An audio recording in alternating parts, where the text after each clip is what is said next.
At 44, Cora Dunlap had $94, a duffel bag in the back seat of a Dodge Dakota, and a deed to a grain silo on 16 acres of depleted bottomland in Iroquois County, Illinois, that nobody had wanted, and everyone had been very gracious about leaving her.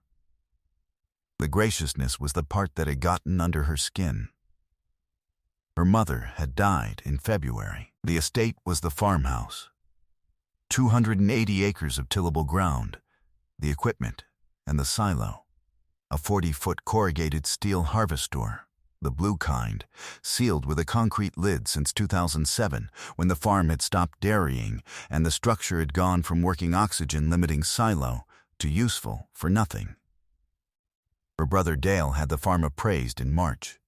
Her sister Patrice had flown in from Phoenix with her husband, who wore a fleece vest and kept saying things like going forward and optimizing the asset. They had sat around their mother's kitchen table and divided things 4 ways: Dale, Patrice, their brother Kevin, and Cora. Dale got the farmhouse in the east 140 acres. Patrice and Kevin split the equipment and the west 140 acres between them. Cora got the silo and the 16 acres around it, which were not tillable because they were low ground that collected water in wet years and baked hard as fired pottery in dry ones, and which had not produced anything in 22 years. The appraiser's value for the silo parcel was listed as $8,200, which Dale and Patrice and Kevin and the man in the fleece vest had all agreed was a reasonable basis for equalization, and they had explained this to her carefully, as though she might not understand what reasonable meant. She had nodded and signed and driven away.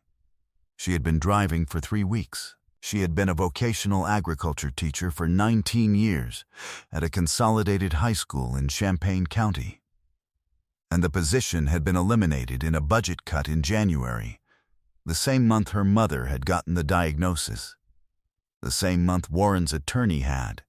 She wasn't going to think about Warren. She wasn't going to think about Warren. She was going to think about the silo. She had not been to the silo since she was a girl. She knew what a harvestor was. She knew what it had been used for, what its mechanisms were, what sealed it and what opened it. She had taught agricultural science for 19 years. She knew more about grain storage than any of her siblings, none of whom had gone into agriculture, and not one of them had thought to wonder why that might be relevant. She turned off the county road onto the 2-track that ran along the field edge toward the silo, and the Dakota rocked and bounced on the ruts, and the silo appeared above the tree line. Blue steel going to rust at the seams, the dome cap at the top and the concrete lid at the bottom, and the unloading room at the base, a small cinder block outbuilding attached to the main structure, sealed. She parked. She got out. She stood in the 2-track and looked at it. 16 acres. A silo. $94. She had not been gracious about it. She had been quiet, which was different. She had the deed and a key from the probate process that the estate attorney had handed her in a small envelope with an apologetic expression, as though the key itself were an apology. She tried it in the padlock on the unloading room door. It didn't fit. She walked the structure. The main silo had no ground-level access except through the unloading room. The unloading room had the padlock. She shook the padlock. Heavy, well-made, no rust in the shackle despite the years. Someone had been maintaining the lock. She drove to the co-op in Watseka. The man behind the counter knew the property, knew it the way everyone in Iroquois County knew everything, which was completely and without particular interest in the knowing. He said the silo had been her mother's, yes, had been sealed since the dairy operation wound down, had been a harvestor, oxygen-limiting, serious piece of equipment in its day. He said the co-op had the account records if she needed them for the estate. She asked about the padlock. He looked at her. Margaret kept the key, he said. He said it carefully, Your mother, she came in once a year, April usually, and bought lock lubricant, ballastol, for the padlock on the silo outbuilding. He paused. I always figured she was just maintaining the property, keeping things from rusting. Cora looked at him. Did she go inside? He thought about it. I don't know, he said. I never thought to ask. She drove back to Watseka and found the estate attorney's office. She asked about keys. The attorney went through the estate file again, more carefully, and found in the folder of property documents a small envelope, taped to the inside back cover that had been missed in the first pass. Inside, 2 keys. 1 standard padlock key and 1 older one, the kind used on older combination padlock storage boxes. On the outside of the envelope, in her mother's handwriting, for Cora, when she comes to the silo. She sat in the attorney's office parking lot for a few minutes. She drove back out to the silo. The padlock key opened the unloading room. The smell came first, dry grain dust and machine oil, and the specific mineral cold of a sealed concrete space. She stood in the doorway and let her eyes adjust. The unloading room was 8 feet by 10. The concrete floor clean swept, which surprised her. An auger housing mounted to the floor at the center, the auger itself removed years ago, the housing sealed with a rubber cap. On the east wall, the control panel for the bottom unloader, the mechanical sweep that had cleaned the silo floor, with its switches and indicators. Everything off. On the north wall, the ladder access, a vertical steel ladder, welded to the wall, running up through a hole in the ceiling and into the interior of the silo itself. She looked up. The interior of the silo was dark. The concrete lid 40 feet above was sealed. No light came in. On the floor beside the ladder base, a flashlight, a LED headlamp, newer, with fresh batteries. She pressed the button and it lit immediately. And beside the headlamp, a folded piece of paper with her name on it, in her mother's handwriting, propped against the ladder base with a flat stone. She picked up the piece of paper. Cora, take the headlamp and go down before you go up. The down is what matters. M, she put on the headlamp. She looked at the ladder. Down meant below the floor. There was a below.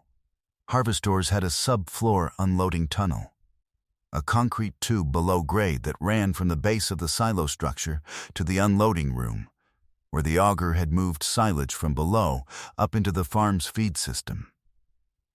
She had known this. She had not thought about it until now. She found the hatch. It was in the floor of the unloading room, set flush, a steel plate with a recessed pull handle. She pulled. It opened on a gas strut, new gas strut, smooth, recent. The tunnel below was concrete lined, maybe 3 feet in diameter, lit dimly by the LED headlamp. A steel ladder ran down 6 feet to the tunnel floor. She went down. The tunnel ran 8 feet and opened into a larger space. Not a tunnel at all at the end, but a room. A proper room, concrete walled, concrete floored, maybe 12 feet square, with a concrete ceiling that was the underside of the silo's floor plate. The room smelled like dry earth and something else, faintly sweet, like grain years gone, but the memory of it. She swept the headlamp around. On the east wall, shelving, 4 units, floor to ceiling, the kind sold at farm supply stores, heavy gauge steel, assembled with care and bolted to the concrete through anchor studs. The shelves held mason jars, dozens of them, sealed and labeled in her mother's handwriting. Seeds, not just seeds. She stepped closer and read the labels. Bloody Butcher Dent Corn, 1987, Reed's Yellow Dent, 1991, Boone County White, 1994, Krug, 2003, Funk's Yellow Dent, 1962, Heirloom Varieties Open Pollinated, the kinds of corn that had mostly vanished from commercial agriculture before she'd been born. Dated, maintained, organized by family and decade, not just corn. Another shelf, whippoorwill peas, 1988, mortgage lifter tomato, 1993, bloody butcher bean, 1997, lemon drop pepper, 2004, a third shelf, wheat varieties she didn't recognize immediately, ancient ones, the names faintly familiar from agricultural history courses, turkey red. Red Fife. Ladoga, einkorn. She counted mason jars, 43 on the first shelf, 38 on the second, 61 on the third. She stopped counting. On the south wall, a workbench. Not a farm workbench, a seed processing bench, fitted with small tools, a set of graduated screens for cleaning seed, a moisture meter, a hand sealer for small bags, a jeweler's loop, a temperature and humidity data logger plugged into a low-draw outlet that was wired into the farm's electrical service. She checked the logger. The underground room had maintained 48 degrees and 30% humidity, within the tolerance for long-term seed viability, since the data logger had begun recording. Since 1989. On the bench, a composition notebook. Red cover. Worn. She opened it. Her mother's handwriting. Earlier than the note by the ladder, this was her mother's handwriting from decades ago. The letters rounder, less compressed. The first entry was dated March 1987. I've been reading about the seed companies, about what's happening to the open pollinated varieties. I don't like what I'm reading. The hybrid seed is better in some ways, and I understand the business of it, but I keep thinking about the varieties that won't be available in 20 years because nobody kept them, and I think someone should keep them. I have the silo space. I have the seed bank knowledge from the extension courses. I can do this. Dale thinks I'm being sentimental.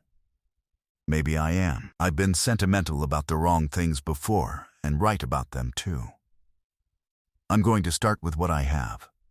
The Boone County white from my grandmother's seeds, the Reed's yellow dent from the Peterson farm before they sold. I'll learn the rest. She read for a long time. She was sitting on the floor of the underground room, with the composition notebook open in her lap and the headlamp making a circle of light. And she read as her mother built what was around her, year by year, acquisition by acquisition, collection by meticulous collection. Her mother had spent 37 years doing this. She had driven to farms before they sold and asked what seed they were saving. She had written to seed libraries in Decatur and Des Moines and Carbondale. She had traded by mail with a woman in Nebraska and a man in Georgia and a seed cooperative in Vermont. She had grown trial plots in the low 16 acres, the ground everyone thought was useless, and selected for the best performing plants and saved the seed and noted the results and tried again the following year. September 1994. The Funk's Yellow Dent from the Hummel farm is the best performing open pollinated corn I've grown on this ground. Adapts to the wet year conditions without lodging. Earl Hummel's grandfather selected this variety on this ground in the 1920s. It was made for here. It should stay here. June 2001. Cora came home for a week. I almost told her. I keep almost telling her and then not. I don't know why. Maybe because it will sound strange. Maybe because I don't know how to explain what I'm doing without it sounding like I'm being difficult about the future of agriculture, which maybe I am. But I think she'd understand. Out of all of them, Cora would understand. She left on Sunday, and I watched her drive out the 2-track, and I thought, she's teaching children about the food system, and she doesn't know what's under her feet. Next time I'll tell her. Next time. Cora set the notebook down on her knee. She looked at the shelves. Her mother had not told her. Next time had not come. or had not been the right time, or her mother had kept deciding not to, and then decided in the end to leave it for her to find. She didn't know which. She didn't know if it mattered. She looked at the jar labeled Funk's Yellow Dent, 1962, the oldest in the collection, from Earl Hummel's grandfather's selection, 63 years of careful storage brought to this room. She looked at the data logger, maintaining its range since 1989. She looked at the note by the ladder base. In her mother's handwriting, the down is what matters. She understood now. She sat in the underground room for a long time, until the cold of the concrete came through her jacket and she had to move. Then, she climbed back up. She came up with the notebook and the second key, and her mother's 37 years in her hands. She had not gone into the main silo yet. She climbed the interior ladder the following morning with the headlamp, up through the dark of the steel cylinder, 40 feet. The rungs cold and the space close and smelling of old silage memory. She came through the top service hatch into the light and stood on the dome platform in the February wind and looked at Iroquois County laid out below her. Dale's farmhouse to the east, his fields flat and bare and black in the February light. Patrice's half to the west, already marked for lease to the large operation that worked most of this section now. The county road, the tree line along the drainage ditch.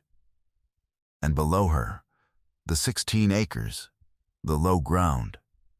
The ground that baked and pooled and had been called useless for 20 years.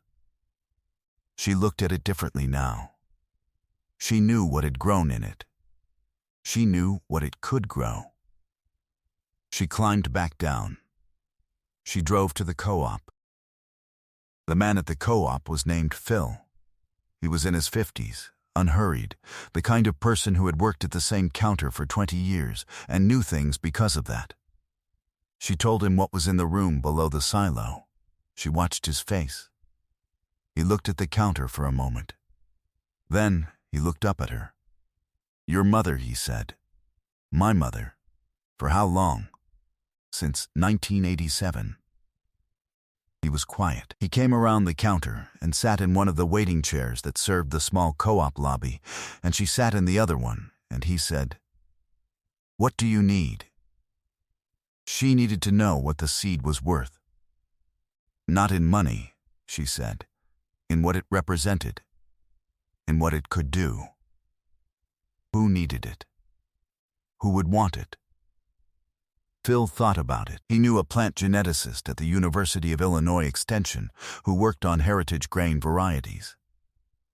He knew a seed cooperative in Bloomington that had been trying to build a regional open pollinated corn collection for a decade. He knew a woman in Kankakee who had been looking for turkey red wheat since 2019. "The Funk's Yellow Dent alone," he said. "If that variety is viable and it's been maintained for 60-plus years on this ground, there are researchers who would." He stopped. He started again. That variety was thought to be effectively extinct in the Midwest. The last documented planting I know of was in the 70s. Cora looked at the counter. "It's viable," she said. "She was growing it every year."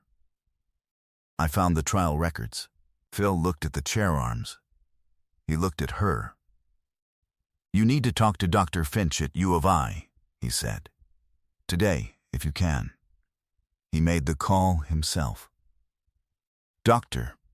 Elaine Finch came from Champaign the following Saturday. She was in her 40s, compact, with the purposeful movement of a person who makes decisions quickly and doesn't revisit them. She came in a University Extension pickup with a cooler in the back for transport and a moisture meter in her coat pocket, and a graduate student named Sam who carried a clipboard and looked at the mason jars the way people look at things they have been told about and could not quite believe until they saw.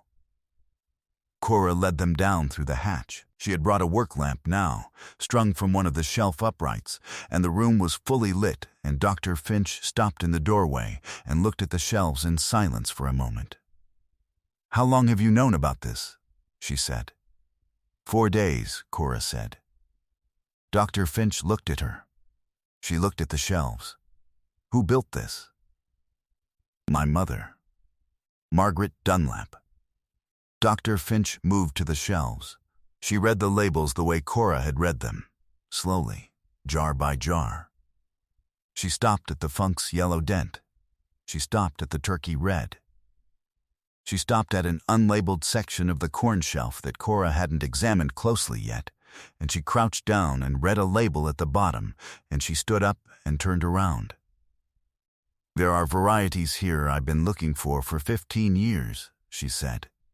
It was not a dramatic statement. She said it the way you say a true thing that you have been waiting to say for a long time. Your mother knew what she had. She knew exactly what she had, Cora said. It's in the notebook." An older man arrived on a Wednesday morning, walked up the 2-track in good boots and a canvas barn coat, and stood outside the unloading room door waiting, not knocking, as though he knew she'd see him.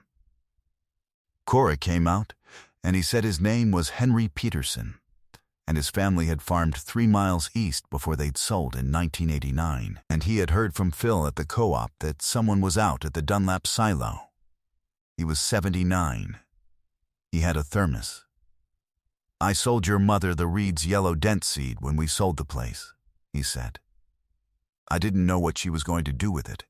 I figured she'd grow it out once and it would get away from her. A lot of things get away from you." He looked at the silo. "Phil says she kept it. 35 years, Cora said. Every variety in current condition." Henry was quiet for a moment. He looked at the thermos. "My father grew that corn," he said. "His father grew it before him. We brought the seed from the Netherlands in 1901. My grandfather said that seed crossed the ocean in a man's coat pocket." He looked at the thermos. "When we sold, I thought, that's the last of it. Things end. You accept it." "It didn't end," Cora said. He looked at her. He looked at the silo. "No," he said. "I guess it didn't." He stayed for 2 hours. He sat on an overturned 5-gallon bucket in the unloading room doorway and drank his thermos coffee and told her what he knew about the varieties her mother had kept, the agricultural history of them, the stories her mother had not had access to, the farm families who had selected and saved and carried these varieties through decades that had tried to make them irrelevant. Cora took notes in the composition notebook, adding to her mother's record, the handwriting different but the purpose the same. When he left, he said he'd come back. He came back the following week with his daughter, who had been a plant biologist before she retired, and who spent 3 hours in the underground room with Sam, the graduate student testing germination rates. The germination rates were above 90% across all varieties tested. If you've made it this far into Cora's story, hit subscribe, because what happens next is the part I've been waiting to tell you. Dale came in March. He pulled up to the silo in his pickup, the good one, the newer one, the one he'd gotten in the equipment division, and got out and stood in the 2-track looking at the changes. There were changes. The 2-track had been graded. The unloading room had a new door, properly fitted, on a hinge that didn't bind. A small generator shed had been framed up against the east side of the unloading room structure, housing a backup power unit for the underground room's climate systems. A bench had been added outside the door. Simple. 2 sawhorses and a plank. The kind of thing you put outside a working space. Dale looked at all of it. He looked at the U of I extension pickup parked near the silo, familiar now, there most Saturdays. He knocked on the open door. Cora was at the south workbench going through the wheat varieties with Sam, a testing protocol they'd established over the previous weeks. She came to the door. Dale looked at the underground hatch, open in the floor. He looked at the shelves visible below it, the mason jars in their rows, the work lamp. He looked at Sam with a clipboard. "Phil told me something was going on out here," he said. She let him come in. He went down the ladder carefully. He stood in the underground room and turned slowly and read the labels the way everyone read them, slowly, jar by jar. The same progression, the same arriving at something. He stood at the Funk's yellow dent. "This was in the Hummel place when I was a kid," he said. "Earl Hummel's grandfather's corn. They grew it on the east section. Mom grew it here," Cora said. "Every year since 1987. Dale looked at the jar. He looked at the data logger on the south wall. He looked at the notebook on the bench. He didn't say anything for a long time. "She never told any of us," he said. "She tried to tell me," Cora said. "She said she kept almost telling me, and then not." Dale looked at the jar. "Why?" Cora thought about the notebook entries. She thought about next time, and out of all of them, Cora would understand. She thought about her mother driving to farms before they sold, and asking about seed and writing letters to Vermont and Georgia and Nebraska, and maintaining a climate-controlled underground room for 37 years by herself, quietly, because she believed the work was worth doing and did not need an audience. "I think she wanted to do it first and explain it later," Cora said, and later kept not being now. Dale looked at the shelves. His hands were in his pockets, which was what Dale did when he was thinking about something he didn't know how to say. "The 16 acres, he said. "The low ground. It's the trial ground," Cora said. "She grew everything out here. Tested for adaptation to the drainage conditions. That's why the varieties are viable. She wasn't just storing them, she was maintaining them as living populations." Dale was quiet. "I thought it was worthless ground," he said. "I know you did," Cora said. "It was not an accusation." She said it plainly, without anything in it except the fact. Dale heard the absence of the accusation and looked at her. "I'm sorry," he said, "for the way we did the division." She looked at the mason jars. She thought about the appraiser's $8,200 and the fleece vest and the word equalization said carefully, as to someone who might not understand. "She left it to me," Cora said. "She left me the note. She left me the key. She knew what she was doing." Dale nodded. He was still looking at the shelves. "What are you going to do with it?" She thought about Dr. Finch and Henry Peterson and Phil at the co-op, and Sam with the clipboard, and the woman in Kankakee who had been looking for turkey red wheat since 2019. She thought about the 16 acres and what they had grown, and what they could grow. "Keep it going," she said, the way she kept it going. Dale looked at the Funk's yellow dent for another moment. He went up the ladder and out through the door and stood in the 2-track. She followed him out. He looked at the silo against the February sky. He looked at the bench on the sawhorses. "I've got a flatbed," he said, "if you need materials moved." She looked at him. "I know," she said. "I might." He drove out the 2-track. She watched him go. The woman from Kankakee was named Bev Sato. She drove out on a Saturday in April, a full car, her husband, her 2 teenage kids, a cooler, and a dog in the back seat. She had been growing heritage wheat on a half-acre plot in her backyard since 2017, she said. And she had been documenting varieties and trying to find turkey red for the past 3 years, because her grandmother had grown it in Japan before the family immigrated, and her grandmother had said it tasted like something, not just like grain. She went down into the room. She stood in front of the wheat shelf for a long time. "Turkey red," she read. 1989, she looked at Cora. "She had it," Bev said. "She had it for 35 years, Cora said. Bev looked at the jar. She looked at Cora. "Can I—" She stopped. "I'm giving you seed to plant this fall," Cora said. "That's what the collection is for."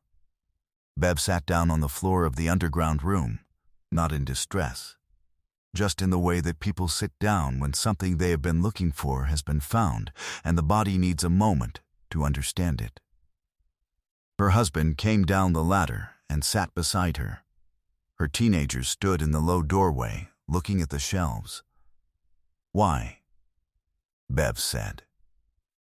Cora thought about the journal. She thought about her mother driving to farms and writing to Vermont, and maintaining the climate system and growing the trials and never telling anyone. She thought about the down is what matters, and what her mother had meant, which was not just the physical direction, but the entire orientation of the work. Below the surface, below the obvious, below what the estate appraisal could see. "Because she kept it so someone could use it," Cora said. "That's why you keep something, so someone can use it." Bev's daughter was reading the labels. She had moved down the shelf to the corn section and was reading each one carefully. She was maybe 16. She had the quality of attention that looked like something. Cora had seen it in classrooms for 19 years, the attention that wasn't performance. "Did someone make all these?" the daughter said. "Like, breed them?" "Farmers," Cora said. "Over generations. They selected the best plants every year and saved the seed. It takes decades to make a variety." The daughter looked at the jar. "And people just stopped?" "The industry changed," Cora said. "It became more economical to buy hybrid seed every year than to save your own. The open-pollinated varieties stopped being commercially viable, so they stopped being grown, and when they stopped being grown, they disappeared," the daughter said.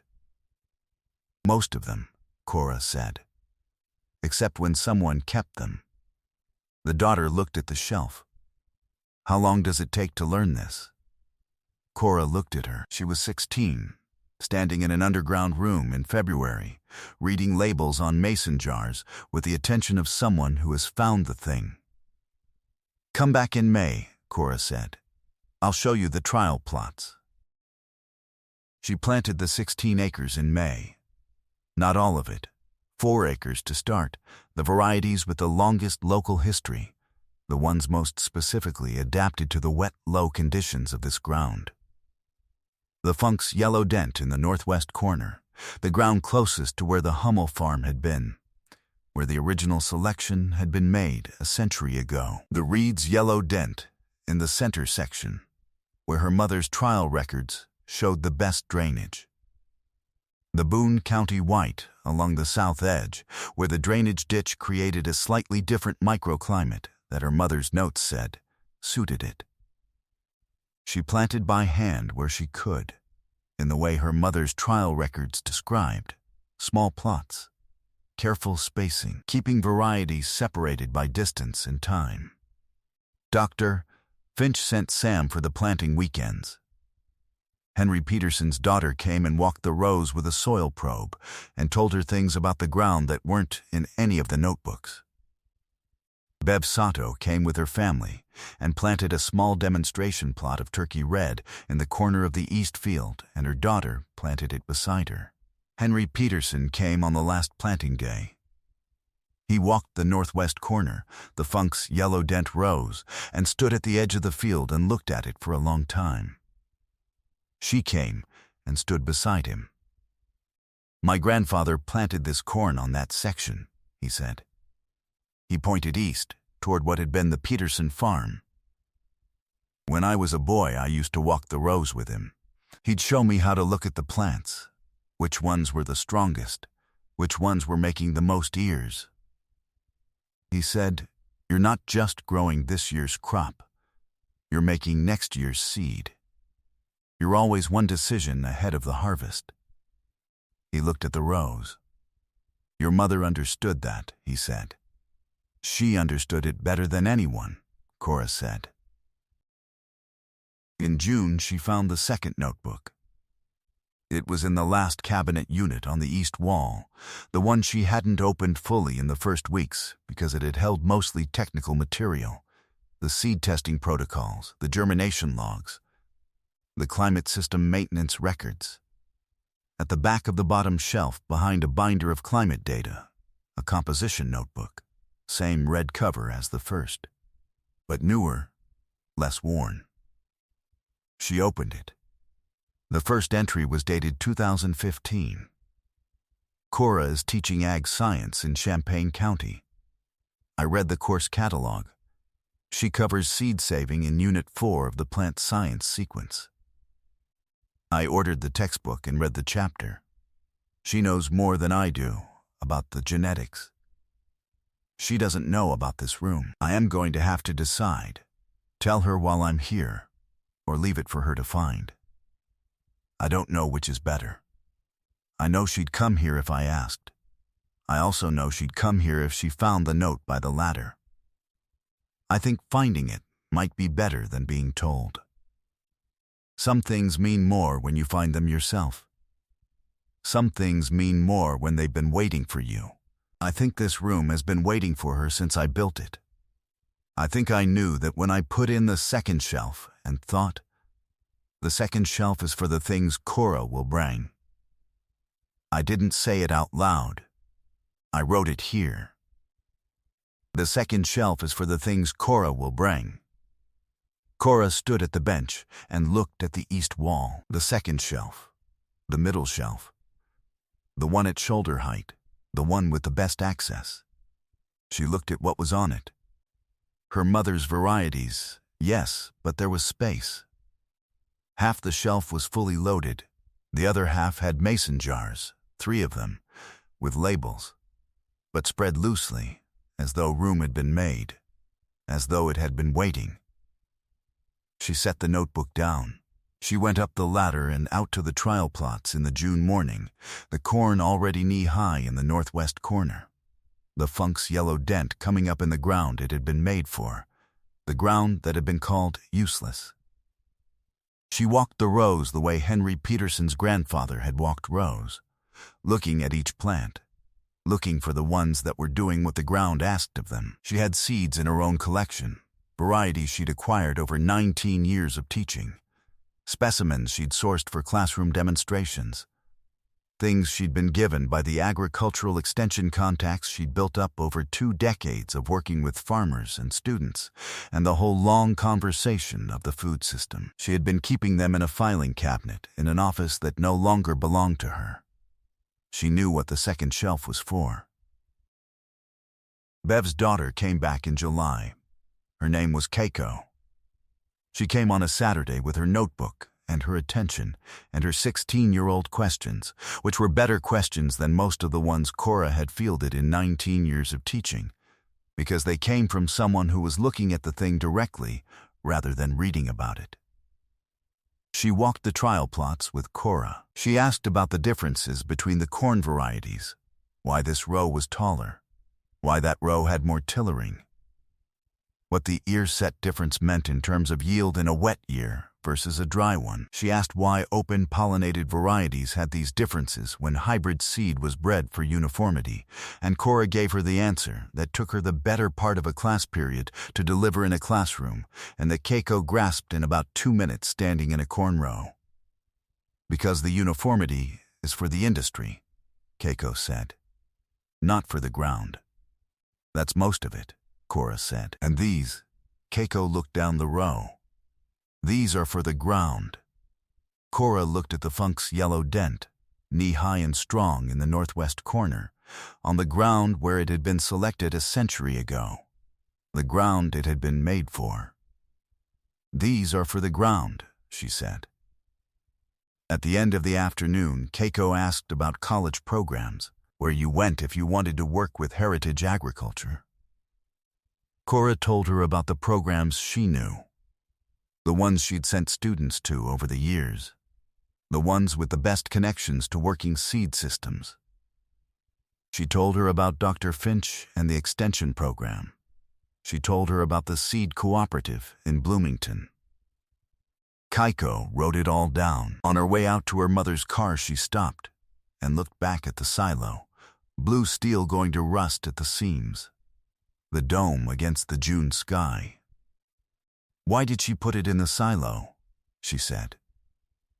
Cora looked at the silo. She thought about the note by the ladder. The down is what matters. She thought about 40 feet of dark steel, and the underground room below grade, and the climate system maintaining its range since 1989.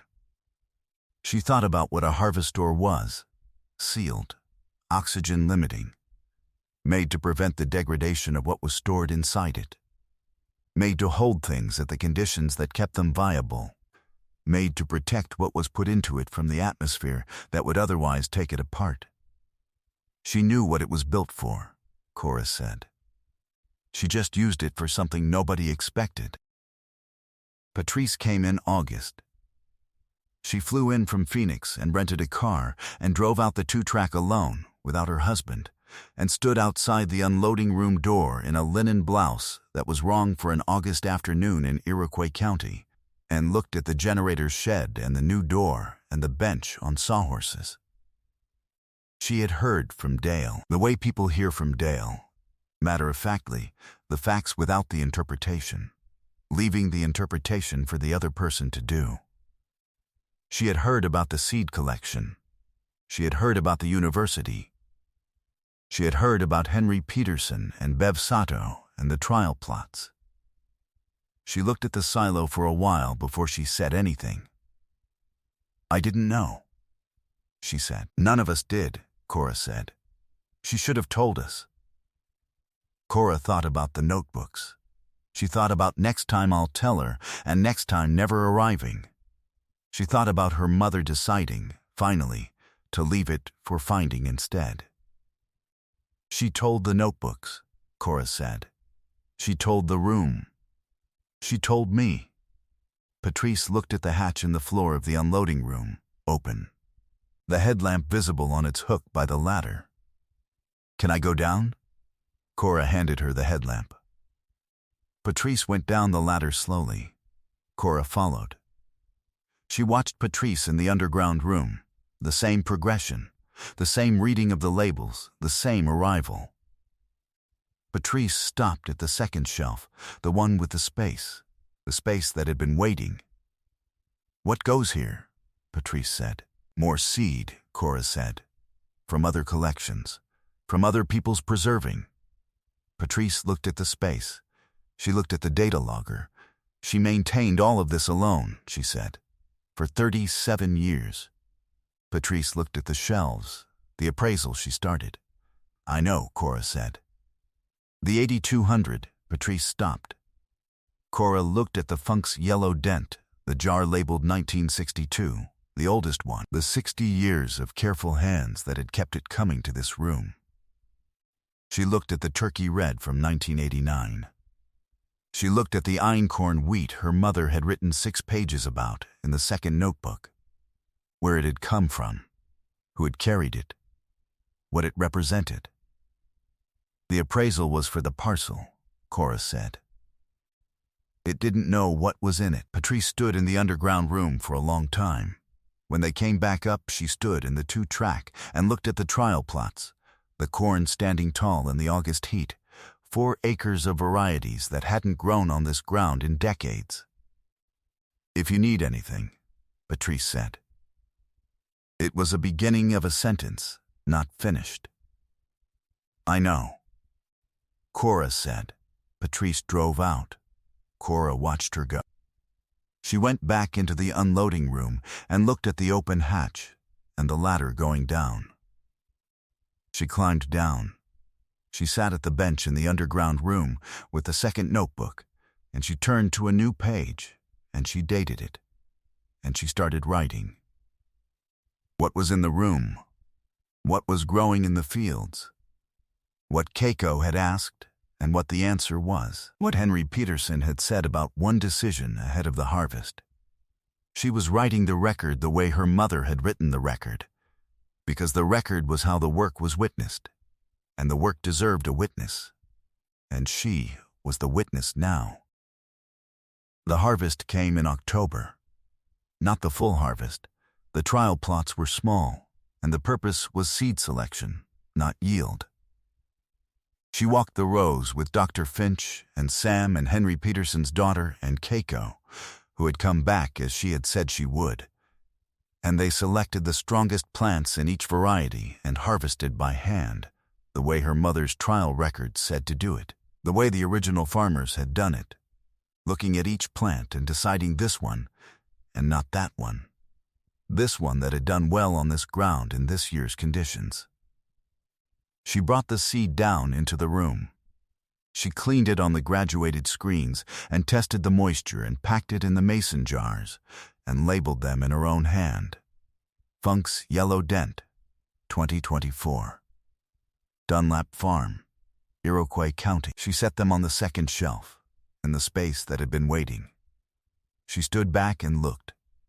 The second shelf had her jars now beside her mother's jars, 37 years of her mother's handwriting beside the first year of her own. The data logger showed 48 degrees and 30% humidity. The gas strut held the hatch smooth above her head. The work lamp made its circle. She picked up the second notebook and looked at her mother's entry from 2015. The second shelf is for the things Cora will bring. She set the notebook back on the bench. She turned off the work lamp. She climbed the ladder in the dark, up through the hatch into the unloading room, through the door, out into the October afternoon.